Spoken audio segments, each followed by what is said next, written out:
so we're talking about West African griots. Griots are storyteller musicians of West Africa. It's an important part of the culture there and the music there. So griot is actually a French word, not an African word, but it's used everywhere because sometimes it helps to have one word we can all use to describe things. So it is a West African historian, storyteller, praise singer, poet, or musician. They can do all those things, some of those things. It still serves the purpose of kind of a knowledge keeper for their culture. Each group has their own word for it. Here's a couple examples. In Mali, the Mande people use the word jolly or jelly. And you'll hear that even in some songs, you'll hear that word. So you'll hear jolly quite a bit. In Senegal, or to the Wolof people, it's gewel. And unless you're studying that particular music, you won't really hear that term too much. Griot, very common. Everybody knows what it means. Ancestry is very important in Africa.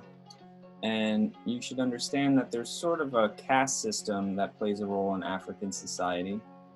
Not as much today as it used to, but it still has an effect on the way things are now.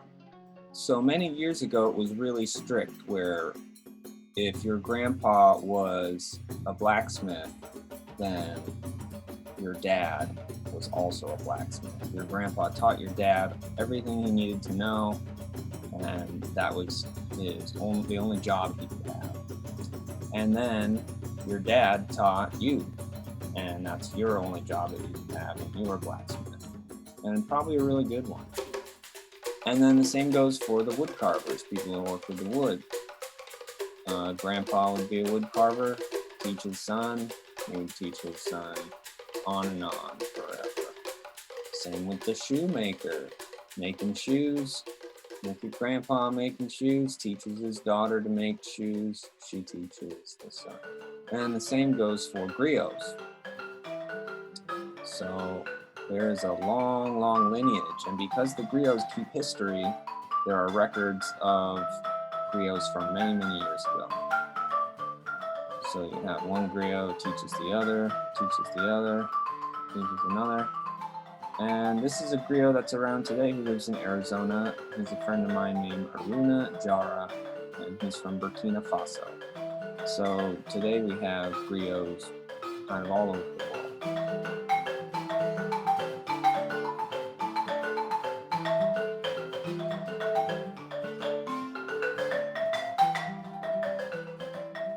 Important family names, because the way the system was, that it was kind of closed to the certain families that would pass it down. You've got certain names that are really common and certain families that have those names as well. So one of them is Jabate, and one of the most famous kora players, his name is Toumani Jabate. He's one of those people who says he can trace it, 70 generations back. So all of his ancestors were musicians and probably played this instrument here, the kora, which is a common instrument for griots. His brother is Mamadou, and he's also a kora player, and Toumani's son is Sidiki Jabate. We can guess that he's going to have children and pass on the tradition. And also his cousin is Sona Jabarte, and she's one of the first women kora player griots, supposedly. So she's also connected to this Jabate family. This is kind of unrelated, as far as I know, to the other Jabates, but there's other people. You run into a lot of people with this name. So Sheikh Kamala Jabate lives in Washington, D.C., and he's a griot that plays this instrument, ngoni, and he also plays banjo and guitar. And Abdullah Jabate is a guitarist who also is a singer. Then we also have the Kuyate. You also see a lot of Kuyates. And these two fellas I had the pleasure of meeting, and Baseku Kuyate has a band called Ngoni Ba. He plays Ngoni just like Sheikh Kamala. And then we also have Mamadou, who I took a lesson with, and he fixed my ngoni. He plays this larger bass ngoni, so you'll see a lot of griots. And then in Senegal, they have the family Sek. So you see Chon Sek, Mansour Sek, Kwamba Gwalo is also Sek family. And some of these people are pop stars. They're popular artists. So even the popular artists we learned about before, Youssou N'Dour and Baba Maal, they are also from griot families. So what does a griot need to know? What do they sing about? So we said ancestry was important, so they'll sing about the ancestry and history of all the people in the community. And this means that if you live in the community, then they'll know who your father was and your mother was.